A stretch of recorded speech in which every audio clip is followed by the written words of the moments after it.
Good morning, students. In our last class, we have discussed about introduction of extrachromosomal inheritance, or we can say cytoplasmic inheritance or maternal inheritance. Okay. So, what is extrachromosomal or cytoplasmic inheritance? Inheritance of characters controlled by the genes present in the cytoplasm. This is called cytoplasmic inheritance or extrachromosomal. Why it is called extrachromosomal? Because these characters are controlled by genes present on the cytoplasm, not in the nucleus, है ना. Generally क्या होता है, हमारे जो characters हैं वो कैसे कंट्रोल होते हैं? जो जीन्स प्रेजेंट होते हैं वो केंद्रक के अंदर कहाँ उपस्थित होंगे? डीएनए के अंदर उपस्थित होते हैं. दैट मीन्स क्रोमोसोम के ऊपर उपस्थित होते हैं. तो उन जीन्स के द्वारा जनरली हमारे कैरेक्टर्स जो है वो कंट्रोल किए जाते हैं. लेकिन यहाँ पे क्या हो रहा है, कुछ ऐसे कैरेक्टर्स होते हैं जिनके जीन्स जो हैं वो क्रोमोसोम पर उपस्थित नहीं होके साइटोप्लाज्म के अंदर उपस्थित जेनेटिक मटेरियल में होते हैं. तो उन्हें हम लोग क्या कहते हैं? एक्स्ट्राक्रोमोसोमल और cytoplasmic inheritance. So it is cytoplasmic inheritance. It is due to mitochondria, chloroplast, plasmid और kappa particle in paramecium. So हम लोग वन बाय वन स्टार्ट करते हैं इनको कि माइटोकॉन्ड्रिया की जो जीन्स हैं वो कौन से कैरेक्टर्स को कंट्रोल करते हैं और उन जीन्स में डिफेक्ट होने पे कौन सा पर्टिकुलर डिजीज जो है वो होता है. Okay, so let's get started with mitochondrial inheritance.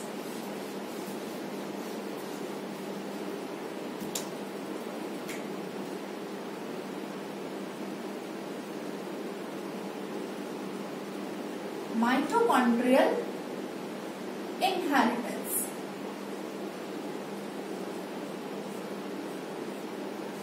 Okay, so mitochondria जो होता है वो ऐसा सेल ऑर्गेनेली है जिसके पास अपना खुद का डीएनए होता है.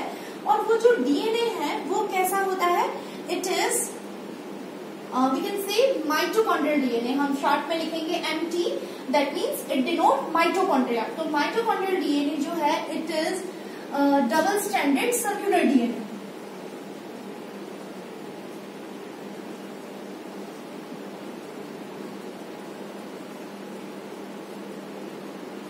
ओके, किस तरह का होगा? डबल स्टैंडर्ड सर्कुलर डीएनए होगा. जीनोम साइज ऑफ माइटोकॉन्ड्रिया की अगर अपन बात करें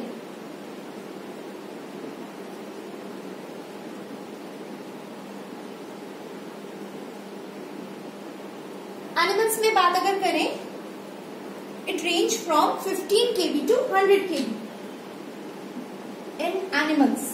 ओके, एनिमल्स की बात कर रहे हैं हम, तो 15 kb से लेके 100 kb के करीब होगा. 15 किलो बेस पेयर से 100 किलो बेस पेयर. लेकिन मैं genome size of mitochondria in humans की बात करूं, so it is about 5 kilo base pair only. ठीक है, जीनोम साइज कितना होगा? Mitochondrial genome size human being के अंदर it is about 5 kilo base pair. Okay, circular double standard circular DNA होगा माइटोकॉन्ड्रिया का. अब देखिए जो ह्यूमंस हैं, इन ह्यूमंस माइटोकॉन्ड्रियल डीएनए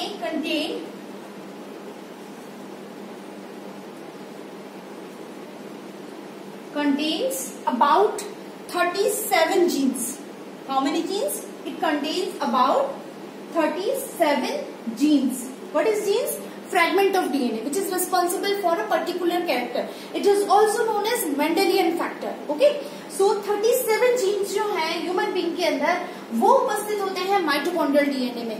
तो माइटोकॉन्ड्रियल डीएनए में ये जो 37 जीन्स हैं उनमें से कौन कौन से जीन कौन कौन से होते हैं उनके बारे में बात करें अगर अपन, तो 22 डिफरेंट जीन्स जो होते हैं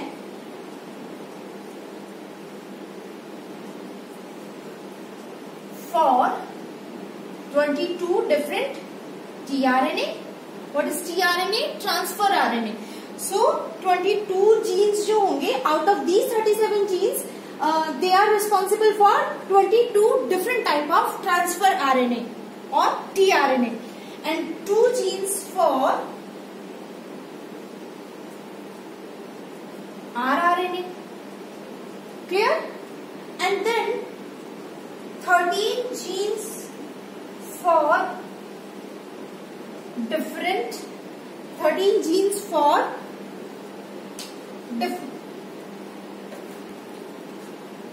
protein coding genes. 13 different proteins.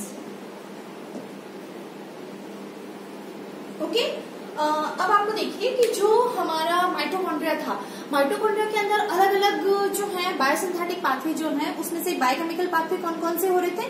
Krebs cycle जो होता है वो माइटोकॉन्ड्रिया में कंप्लीट होता है in the matrix of mitochondria, as well as electron transport chain जो है it is also get completed in inner mitochondrial membrane. Okay, तो that means these both different pathways required lots of different type of protein which worked as a enzyme. ठीक है, तो mitochondria के अंदर जो है इन दोनों पाथवेज को कंप्लीट करने के लिए क्या होने जरूरी है, एंजाइम्स प्रेजेंट होने चाहिए, और enzymes they are made up of protein.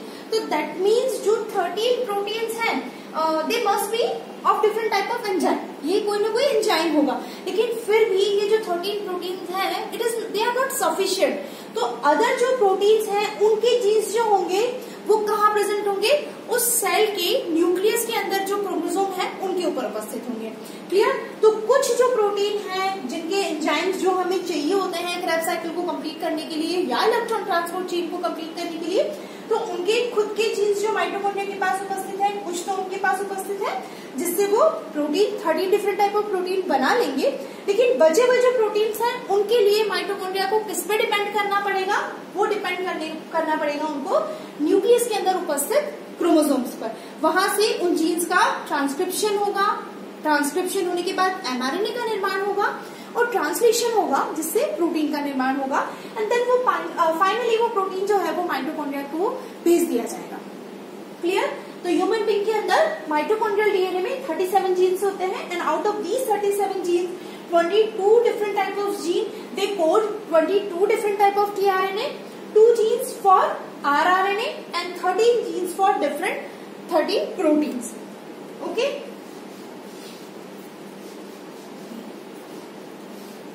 इसका क्या मतलब हुआ कि जब उसके पास माइटोकॉन्ड्रिया के पास 5 किलो बेस पेयर का जीनोम है और उसके अंदर 37 डिफरेंट टाइप ऑफ जीन्स भी प्रेजेंट है, तो इसका मतलब क्या हुआ कि ये जो जीन्स हैं वो किसी न किसी कैरेक्टर्स को कंट्रोल करेंगे, है ना.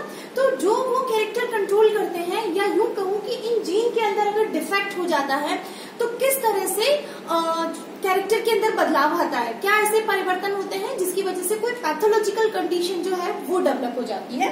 तो उसके बारे में बात करें हम सबसे पहले.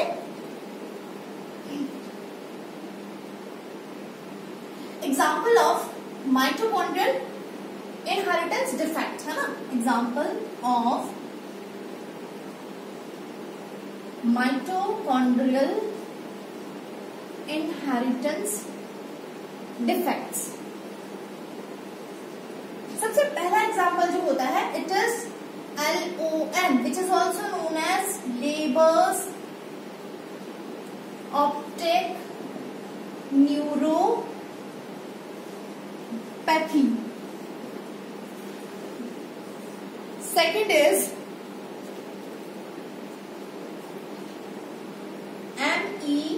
MERRF, myoclonic epilepsy,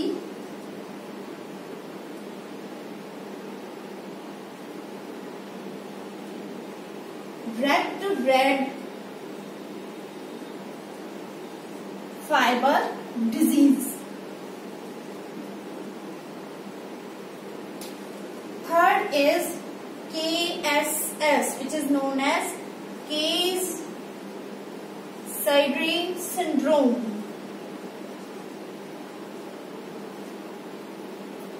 Okay, so these are different type of defects due to mitochondrial inheritance. कौन कौन से हैं? First is LON, which is known as Leber's optic neuropathy. Second is MERRF, myoclonic epileptic red fiber disease, and third is KSS, which is known as Case-Sydre syndrome. Okay, हम one by one discuss करते हैं. अब एक चीज और देखिए कि जो माइटोकॉन्ड्रियल इनहेरिटेंस होता है it is type of maternal inheritance. We have already discussed about it.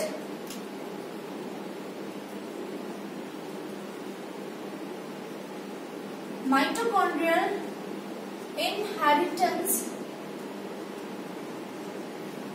is actually a type of maternal inheritance. What is maternal inheritance? We have already discussed about it. All the mitochondria, they are donated from mother side. Okay, तो that means जो cytoplasmic material egg के अंदर आता है वो सारा का सारा कहाँ से आता है? मदर से आता है. तो इसीलिए हम क्या कहेंगे कि all the mitochondria they are donated from mother side. Father की तरफ से एक भी माइटोकॉन्ड्रिया जो है वो डोनेट नहीं किया जाता है. तो इसीलिए इसे हम क्या कहेंगे? माइटोकॉन्ड्रियल इनहेरिटेंस या मैटरनल इनहेरिटेंस. कैसे? देखिए, अगर मैं एग्जांपल लूं, we have two condition. One is if male is normal, male is LON but female is normal, इनके बीच में क्रॉस करवाया जाए. मेल जो है वो लॉन है, that means it has defect of LON. Female जो है वो नॉर्मल है. अब क्या होगा? इनसे जो ऑफस्प्रिंग आने वाली है all are normal. Why they are normal? Because male जो है, मेल से इनहेरिटेंस नहीं होता है ना. कहाँ से इनहेरिटेंस होता है? फीमेल से इनहेरिटेंस होता है. अब क्योंकि फीमेल नॉर्मल है तो सारे के सारे ऑफस्प्रिंग जो होगी वो कैसी होगी? नॉर्मल होगी. लेकिन सेकंड कंडीशन अगर मैं देखूं कि मेल जो है if it is normal but female is lawn, that means it has defect. तो इस सिचुएशन में क्या होंगे? All offspring LON. ठीक है, सारी की सारी ऑफस्प्रिंग जो होगी उसमें लेबर्स ऑप्टिक न्यूरोपैथी जो है डिजीज डिफेक्ट वो पाया जाएगा, क्योंकि फीमेल जो है वो लॉन है और मैटरनल इनहेरिटेंस होता है माइटोकॉन्ड्रियल कैरेक्टर्स का.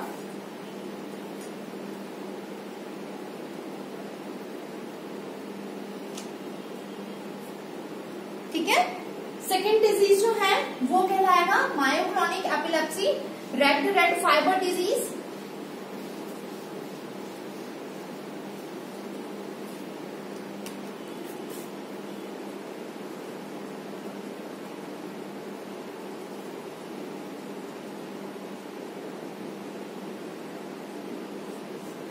यहां पे भी मैटरनल इनहेरिटेंस ही होगा. And this is due to mutation in, it is due to mutation in one gene, code 4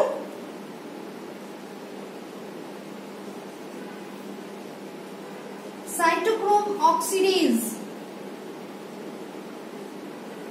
ठीक है, जो इलेक्ट्रॉन ट्रांसपोर्ट चेन था उसको अगर आपको याद हो तो हमारे 5 कॉम्प्लेक्सेस थे, उसमें जो 4th कॉम्प्लेक्स था दैट वाज साइटोक्रोम ऑक्सीडेज. तो साइटोक्रोम ऑक्सीडेज को कोड करने वाले जीन के अंदर अगर कोई डिफेक्ट हो जाता है या म्यूटेशन हो जाता है तो it lead to a disease which is known as myoclonic epilepsy, red fibre disease. Okay, तो इसकी वजह से क्या हो जाएगा? ये जो डिजीज है it mainly affect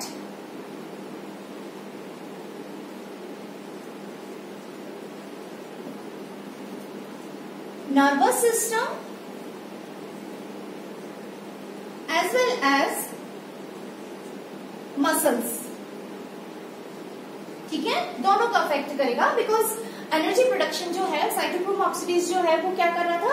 it is part of electron transport chain and electron transport chain से हम लोग लॉट्स ऑफ एटीपी जो है वो जनरेट करते हैं. तो यहाँ पे क्योंकि अगर इसी के अंदर डिफेक्ट हो जाएगा तो यानी इलेक्ट्रॉन ट्रांसपोर्ट चेन जो है वो स्मूथली रन नहीं कर पाएगी. तो दैट मीन्स एटीपी प्रोडक्शन जो है वो अफेक्ट होगा. तो उस कंडीशन में हमारा नर्वस सिस्टम और हमारा जो मस्कुलर सिस्टम है वो अफेक्ट होगा और उस डिजीज को हम क्या बोलेंगे? Myoclonic epilepsy, red fibre disease. Okay, third disease जो आती है वो है, थर्ड डिफेक्ट जो आता है due to mitochondrial inheritance which is केस-साइडे syndrome.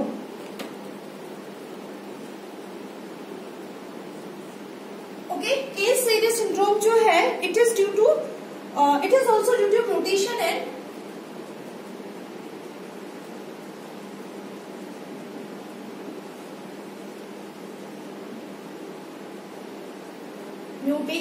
In cytochrome oxidase gene. Okay, same जो फोर्थ हमारा कॉम्प्लेक्स है उसी के अगर जीन के अंदर म्यूटेशन हो जाता है तो it may lead to KSS, that is केस-सेरियस सिंड्रोम। और केस-सेरियस सिंड्रोम जो होता है it is also a neuromuscular disorder. It is also a neuromuscular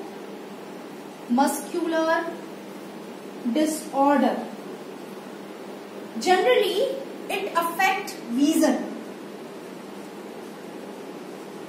It affect vision because it lead to a disease or a condition which is known as ptosis. That means drooping of eyelid. ठीक है, क्या करेगा जो केस-सेरियस syndrome है, it is also neuromuscular disorder and it is also due to mutation in cytochrome oxidase gene, that means fourth complex of electron transport chain. तो it affects vision को affect करेगा क्योंकि जो हमारी आईलिड्स की जो मसल्स हैं उनको आइसोलेट कर देता है, और उनको आइसोलेट करने की वजह से क्या हो जाता है, जो है वो एक कंडीशन, एक डिफेक्टिव कंडीशन डेवलप हो जाती है जिसे हम कहेंगे ptosis, and it lead to drooping of eyelid. आप लोगों ने कई बार ऑब्जर्व किया होगा जो काफी एज्ड होते हैं, मतलब ओल्ड पर्सन जो होते हैं, उनकी जो एक आंख या दोनों आंखों की आईलिड्स जो है वो नीचे रह जाती है, गिर सी जाती है ना। तो क्योंकि उनका वो अपनी मर्जी से उसको कंट्रोल नहीं कर पाते, उनकी जो मसल्स हैं वो आइसोलेट हो चुकी हैं, उनके नर्वस सिस्टम के कंट्रोल के बाहर हो चुकी है, तो वो फाइनली उनकी आंख जो है वो हमेशा बंद रह जाती है ना। तो that condition is known as ptosis। तो ये किसकी वजह से हो रहा है, it is due to defect in mitochondrial inheritance. और कौन से जीन के अंदर डिफेक्ट हो रहा है, साइटोक्रोम ऑक्सीडेज जो जीन है उसके अंदर डिफेक्ट होने की वजह से ये पैथोलॉजिकल कंडीशन जो है वो डेवलप हो जाती है। तो ये सारी की सारी हम लोगों ने बात की आज माइटोकॉन्ड्रियल इनहेरिटेंस के बारे में। नेक्स्ट क्लास में हम लोग क्लोरोप्लास्ट इनहेरिटेंस के बारे में बात करेंगे, और उसके बाद जो है कप्पा पार्टिकल्स जो है पैरामीशियम के अंदर पाए जाने वाले उनके इनहेरिटेंस के बारे में बात करेंगे। तो तब तक आप लोग इसको समझो, पढ़ो, कोई और कुछ प्रॉब्लम होती है तो वो डिस्कस करो। Thank you so much.